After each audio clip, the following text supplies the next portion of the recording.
Now 8:15 over the top sports radio. Very pleased and excited to welcome in a two-time Super Bowl champion from the New York Giants to talk about the G-Men for a little bit. He was number 58 linebacker.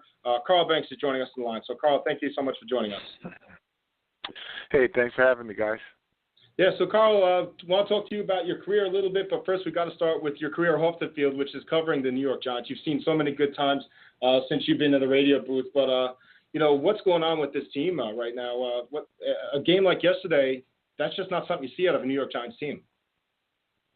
Well, it's it's kind of a combination of all things going bad at once, and you're playing with some guys that don't have a lot of NFL experience, and then the margin of error is so slim that they can't afford to miss on great opportunities. So when you have those things coming together in a team that's pretty hot in LA, things like this happen. But it's been a long time since I've seen it fall apart like that, and hopefully they'll figure out how to get it back on track. Yeah, I mean, and they were coming off of a bye week too, so it was very surprising to me to see that happen. I mean, but Carl, in September it was the Giants' offense that was the issue. They couldn't run the ball. Eli wasn't getting good protection. They were taking penalties, dropping balls. Remember the Brandon Marshall down the sideline against Detroit. Now it's the defense. Yep. It's all three phases of the game. Seems to be just crashing down at one time. Well, again, the defense had been a problem prior to their injuries of some key players. And that was, I guess, the most shocking part of how the season started, and it really didn't get much better because the defense, and even Coach McAdoo said as early as July, team was going to have success. The defense was going to have to carry the load. And I think he knew that his offense and his offensive line would take some time to get on track, but this defense just hasn't been good, and when you look at, they've allowed tight ends a record number of touchdowns against them. It's an NFL record, the amount of touchdowns they've given up to tight ends. So they've got to be probably I don't want to say embarrassed, but I'm sure disappointed that they haven't put good performances on the field on a consistent basis. I'm not sure I can say that they played 60 minutes of good football in any game or, a complete football game defensively. Yeah, the effort was terrible. Giants football has been long known for great defense. You've been on 2 championship defenses. Yesterday was the worst home loss since the Giants moved to New Jersey. What do you see what's going on? Is it complete lack of effort, lack of execution? What's going on with this team? Well, I think it's not winning effort. Let's put it that way, and some of it is lack of execution. Like I said, you have some guys out there who don't have a lot of NFL experience. 2 young linebackers finished the game. You had a third, almost like a fourth defensive end out there with Olivier Vernon, Okora, and Kerry Wynn out. Then they have to put in the young kid Avery Moss, and he's, getting his first taste of NFL experience, and they went right at him. So it's kind of like a combination. You got young players, teams knowing how to attack them, and the good players that you have, the veterans and the seasoned players, are not holding up their end of the bargain as much. The one bright spot, in my opinion, has been Jason Pierre-Paul. He never leaves the field. I mean, he's not perfect, but he's probably giving you the most consistent play of most on that defensive front. Now, Carl, you played for one of the greatest coaches of all time, Bill Parcells. Could you ever see a Bill Parcells coach team performing like that yesterday? And if so, what would have happened today in practice? Well, it's a different game now, but, the year before I got there, Bill Parcells only won 2 games. So, I mean, there's been some lean years in the Giants' history, but the issue here is, it is what it is right now. Let's look at it from a standpoint of, okay, what assets do they have? They've got to be more demanding of what they have. And the reason I say that, and I've used the word or the phrase be efficient at being average, is what they have to be. They have to be very efficient with what they have, meaning when you have a opportunity for a 75-yard touchdown bomb to Sterling Shepard, you can't overthrow it. Or when you've got somebody in the end zone, you can't miss that throw. So that puts them in the game, and it puts more pressure on the opponent. And, you know, they have to play complementary football all the way through. They're just not good enough in any phase of the game to have miscues, because when they had their 2 turnovers, they had the sack fumble resulted in a touchdown. Fumble resulted in a touchdown. Interception resulted in points. So, you know, it's a crazy game when things start to fall apart and you start searching for answers. It's pretty simple. It goes back to the basics, whether you're a really good team or you're an average team or a team that just doesn't have a lot of talent. You have to be very efficient at what you are. 8:21 Monday night. Carl Banks, legendary New York Giant, member of the Ring of Honor, joining us right now over the Top Sports Radio. Carl, this is not just a McAdoo thing. This even goes back to Coughlin's era. Anytime the Giants seem to have high expectations, they've been a disappointment. But when they've had low expectations, they've thrived. I mean, you know, the 2 Super Bowl runs. It's a little bit funny how it's happened for the last few years, huh?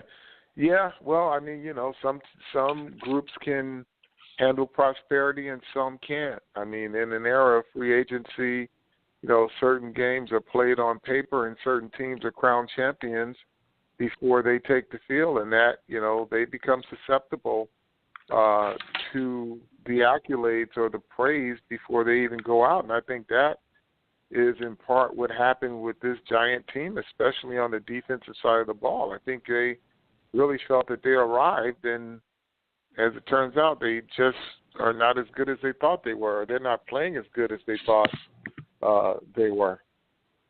So, Carl, I've asked this question to Kevin Boss and Lawrence Tynes, who we've both been privileged to have on the show. So I'd like to ask you also, do you feel that Eli Manning gets the respect that he deserves? Because I can tell you the 3 of us feel that he doesn't. Well, it depends on what circles you're in. I think if you're preparing for him as a coordinator, he does. But as a general rule, no, he doesn't. He certainly doesn't get the respect that he deserves. But when you are, I'm sure the teams that have to prepare for him, you never really hear opposing teams talk as if Eli Manning is just another guy, just another quarterback. So I think they realize that he's a lot better than he's given credit for. All right, so the tricky question is, what happens now? Do they clean house? It's a tough question because, listen, Jerry Reese has won 2 Super Bowls.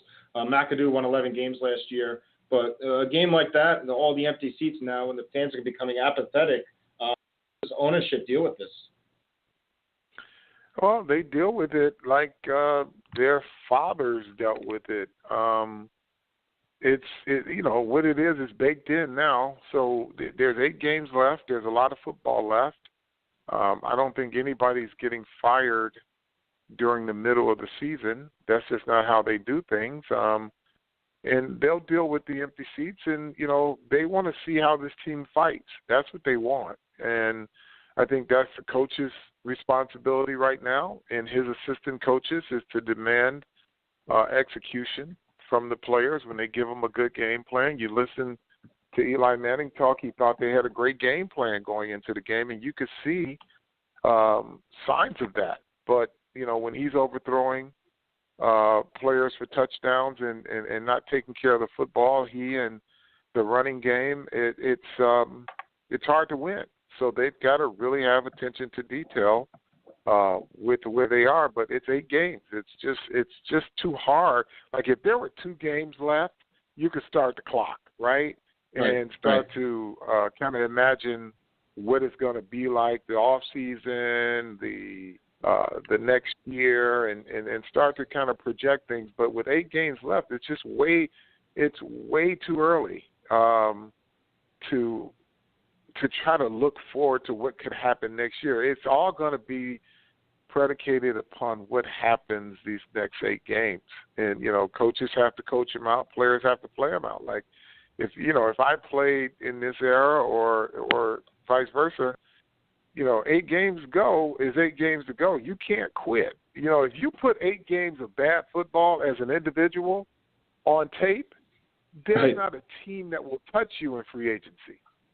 People understand when you're on a bad team and it's a game left or 2 games left, and you kind of dog it a little bit. They write that off. But in an era of team sports where people are looking for leaders and hard workers, if you cash in 8 games and it's on tape, you're going to have a hard time finding a good paying job. You may find a job, but they're not going to pay you well for it. Do you think the Giants quit? No, I don't think they quit. I don't think they had a winning effort, though. I don't. No. I think there were some really bad plays. 3rd and 33 was probably the epitome of bad football. But no, I don't think they quit. I just don't think they had a winning effort. Screen pass was inexcusable and pathetic, honestly. But Carl, you were drafted in 1984. Sorry, that was the last time the Giants ever drafted a linebacker in the first round. Why did they never go back to linebackers when that was like the bread and butter back in the day? LT, Harry Carson. They don't seem to care about that position anymore. It always seems to be the weakest part of their defense. What do you think of that?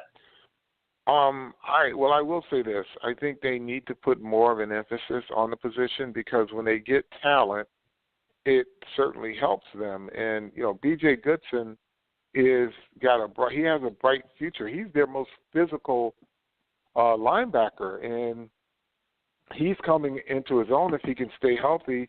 But, the rest of the guys are just kind of guys out there. To answer your question on why don't they put more emphasis on it, I don't know. But they're playing a 4-down lineman system, so their emphasis is always on defensive backs and pass rushers. But you can't continuously neglect the position and just put anybody back there because they have to play. And I think they really should consider, drafting linebackers higher or acquiring better talent at the position so that they can get more productivity out of it. So, Carl, this started getting you on the podcast here because I asked you about WrestleMania on Twitter, and you're very interactive with all the fans. So, first of all, thank you for that. But I'd love to just hear, while we have you on, your take on how WrestleMania was with Lawrence Taylor and, just the whole WWE and that experience.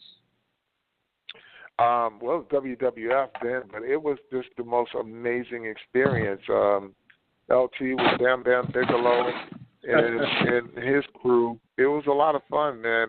Vince knows how to put on a show, and it's amazing how this new genre or generation of kids has gravitated towards this genre because it is, people didn't think it would last this long, but, credit Vince McMahon and the job he's done, but you've got, 20-something-year-olds that are just going nuts over WWE, and every one of their WrestleManias are just, you can just see with social media, these people are going crazy for it. And Carl, I know you're a huge Knicks fan, so I want to ask you, what do you think of the new direction of the Carmelo-less New York Knicks, and what's your take of him leaving the team, and how do you think we're going to do going forward? Well, I pretty much want to focus on the Knicks themselves. That era with Carmelo was what it was. He's off, and he's, hopefully he's doing well and happy in his new environment, and I'm just excited about what the Knicks have put on the floor now. I root for the Knicks regardless, and this is the team they put out there, and I like it. Kristaps Porzingis is off to a blazing start. 40 points last night. Looking great. Tremendous job. He's had 40. He's got 4 30-point games and a 40-point game. This is just amazing. Yeah, so Carl, we just want to thank you so much. Now, my two co-hosts were a little young to watch you play in the Super Bowl, but I was able to see both of them, and they were just awesome memories for me as a kid. My first football memories growing up as a Giants fan, I got to see 2 titles, and then you were part of it, as an announcer for the last 2. So, thank you so much for the memories, and thank you again for joining us. I appreciate it. Okay, Yeah, well, and for the young guys out there, you can always YouTube it. Oh, I do. Believe me, I know everything. And let me tell you something. If Sims wasn't that great in that Super Bowl, your 10 solo tackles, that would have been your MVP award, Carl. Well, it's okay. I'm glad I got the ring. You got the ring. That's all that matters. Well, thank you so much for joining us. That's Carl Banks, New York Giants Hall of Famer, 2-time Super Bowl champion. Great guest, giving some great insight on the New York Giants, still around the team. So great spot there. We'll take a quick break. We'll take calls on the Giants from you guys on Over the Top Sports Radio.